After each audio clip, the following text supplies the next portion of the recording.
Crypto lending startup Babel Finance raising $40 million in its first funding round, led by Zoo Capital, Sepoa Capital China, Tiger Global Management, and others. As of February, the China-based startup had lent $2 billion worth of cryptocurrency to more than 500 institutional clients. Joining us now is Yulong Liu, head of global partnerships at Babel in Hong Kong. Welcome, Yulong.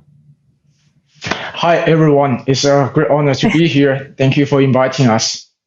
It's an honor to have you. All right. So Yulong, how does your crypto lending business work and who is borrowing on the platform?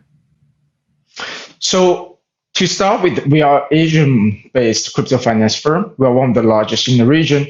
Our clients come across different jurisdictions across these markets, right? And the backgrounds are also quite diverse. That includes crypto miners, right, which use crypto finance to run their daily operation, right, as part of the mining operations. And besides the miners, we also serve professional trading desks that they tend to rely on financial services to either level up or reduce their risk. Last but not least, we also serve family offices and investment firms when they come to allocate into these new asset classes. We try to help them navigate through the landscapes and try to make the best bets.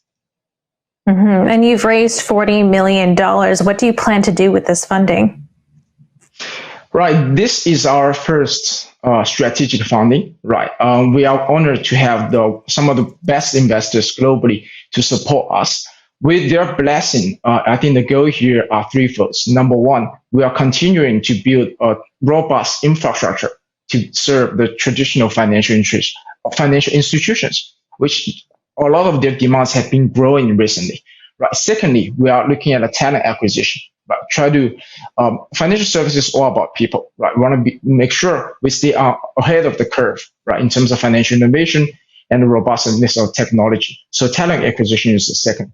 Lastly, we are also seeking for global compliance as we start to intervene with the traditional financial institution a little bit more. I think a lot of times, besides product attractiveness, competitiveness, other categories they are looking at will be operational best practice in operational standards as well as compliance. So that's also a lot of times we spend those talents and the monetary resources to acquire the necessary licenses globally to pursue our business. Good morning. Can we step back for a moment and just look at the larger mining outlook in China? How are Chinese miners doing? There has been some talk lately about mining moving away from China and towards other parts of the world. Do you see that happening? Is that indeed a trend? So myself is a miner to start off, right? I mean, in general, mining activity is profitable.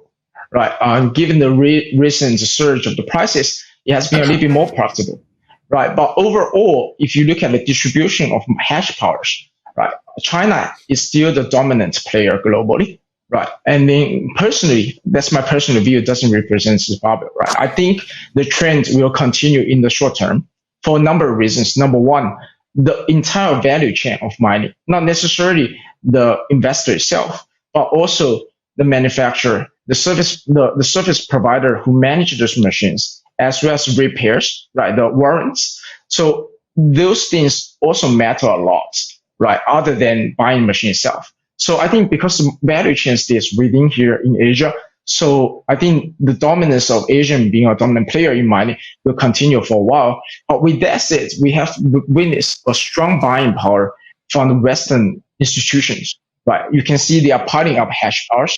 I think in the long run, given how distributed Bitcoin it is by design, I think the hash power will be fairly well balanced across different jurisdictions. But another question that doesn't even have to do only with China specifically is we're seeing an increased backlash or an increased resistance towards mining itself because of environmental concerns and energy concerns. And this, most notably, we had the announcement from Tesla just saying that Bitcoin was bad for the environment, so they no longer wanted to accept Bitcoin payments. Do you think that this trend or this increased awareness of environmental concerns will also lead the world away from proof of work mining? Personally, I don't think so. Right. I mean, there's a lot of debates around Yulong's comments or decisions around giving up Bitcoin for that reason, right? And then a lot of people start to talk about, I mean, it's perfectly fine to use electronic cars, but it's not fine to use electricity for mining. So in our view, at least a lot of the activities happens here in China. We use sort of hydropowers, which are clean energy, number one. Number two, a lot of this electricity used by mining are supposed to be wasted, right, if they were not used for mining, because that happens during summertime.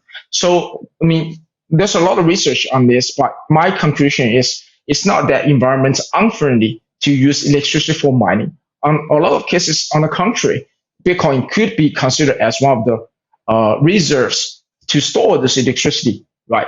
By the meaning of having Bitcoin, you can use that Bitcoin in the future to invest into clean energy, right? So I think that's my take, personal take. So. Good morning. When it comes to Asia, is there more enthusiasm right now for meme coins and altcoins than there is for Bitcoin? And if so, what does it mean for your business? I think that in short answer, yes, right. There's a global enthusiasm with these animal coins. But to our business, we are serving primarily institutions. I think the institutional interest resides on Bitcoin, right? Maybe not even touch Ethereum. A lot of people view Ethereum as altcoin as well from the institutional side. So I think the market are very fragmented in a way.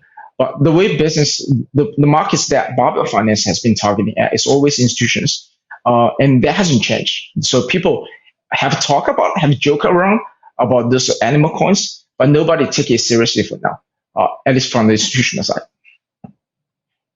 Now, are you planning on going public anytime soon? That's certainly every startup's goal, right? We want to be a financial institution.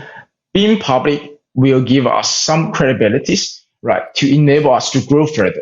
But that's not the ultimate goal, right? Our goal is to build a robust financial infrastructure to serve more and more institutions. So if that's the path we have to pursue, that's something we are working towards with as well.